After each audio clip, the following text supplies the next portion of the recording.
Welcome back to the Sports News Analysis YouTube channel, where I'm continuing my Week 17 previews and predictions. I'm previewing every single game of Week 17 here on my YouTube channel, so be sure to subscribe to my page to get all of my daily sports talk videos delivered directly to your inbox. In an NFC East matchup, the Philadelphia Eagles will travel to MetLife Stadium to take on the Giants.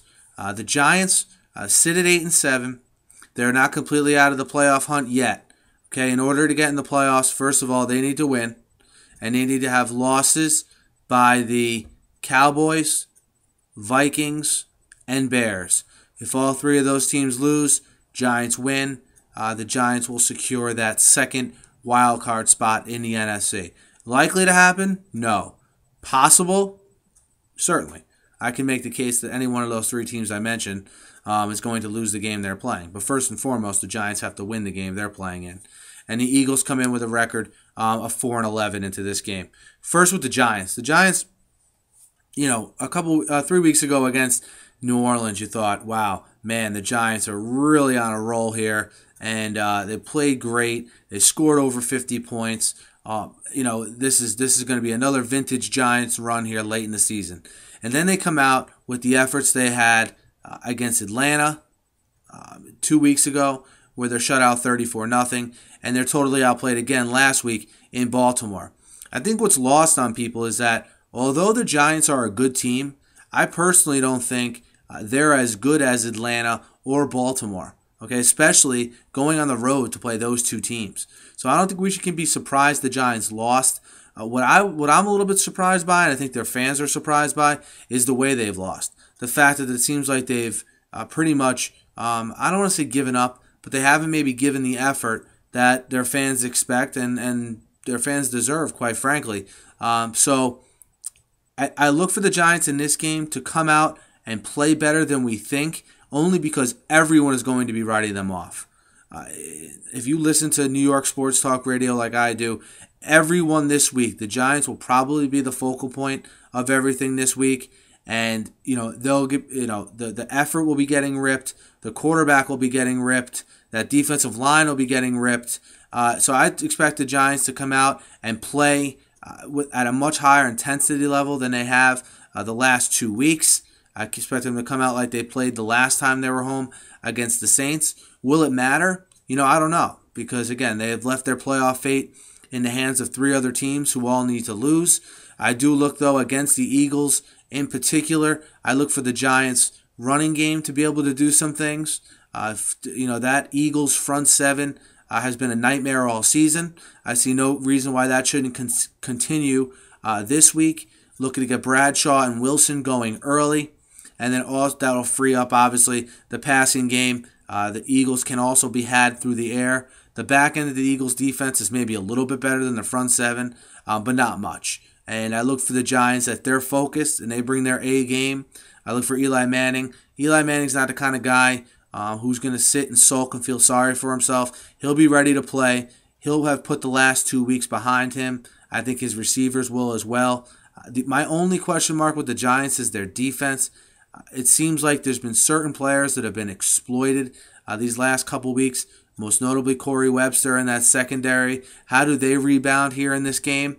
I think a lot of how the secondary does for the Giants is all predicated on that front four of the Giants. It's likely to be Osi Umenyiора's last game for the Giants, last game at MetLife Stadium. How does he come out? Does he play inspired, or does he just pack it in? How is Justin Tuck, Jason Pierre-Paul? These are all names that were vital in that Giants Super Bowl run last year that you haven't heard much from.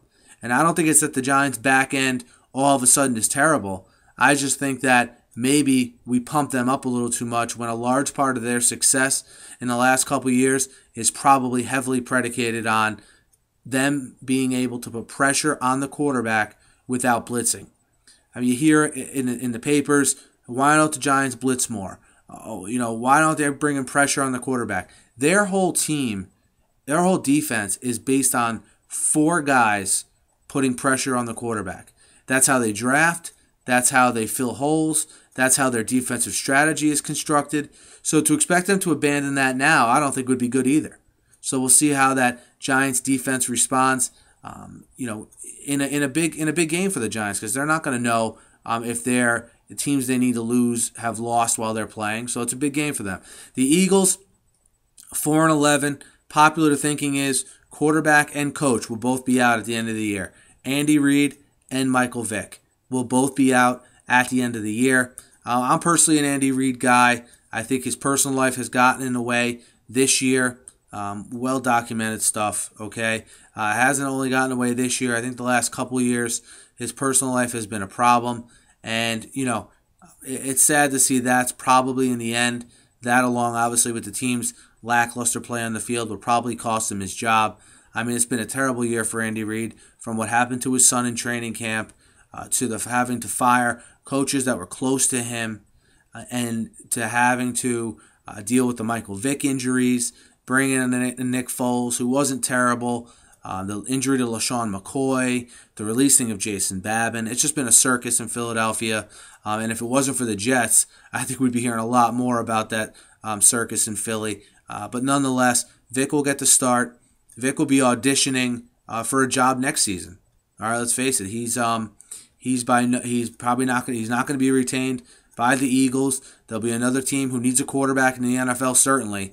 I don't think Michael Vick is great. I've never been a Michael Vick guy, but he's certainly better than a lot of quarterbacks that currently start right now in the NFL. I think what you're going to see in this game is that these players on Philly, I think, really like Andy Reid. I think they're going to play their hardest for him in this game. The only thing, the toughest part about predicting a game like this is you're not sure what you're going to get effort-wise out of the Giants. We've seen that the last 2 weeks. How could you ever think they would come out unmotivated the last 2 weeks, right? They're an impossible team to figure.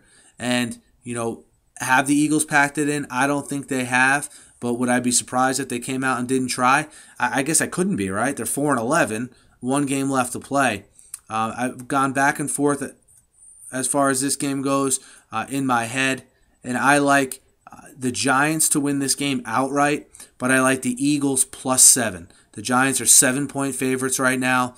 With the way the Giants have been playing, sort of lackluster, and with the relative success Michael Vick has had against them over the years, I like the Eagles +7, but I like the Giants to win this game outright. So the Giants to go to 9-7, the Eagles to go to 4-12, and sort of begin their off season, making a decision on Andy Reid and going forward from that perspective.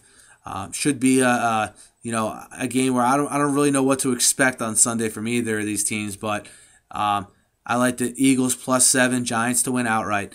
Check out my other previews here for Week 17. Be sure to subscribe to my page to get all of my analysis delivered directly to your inbox, and have a good day, guys.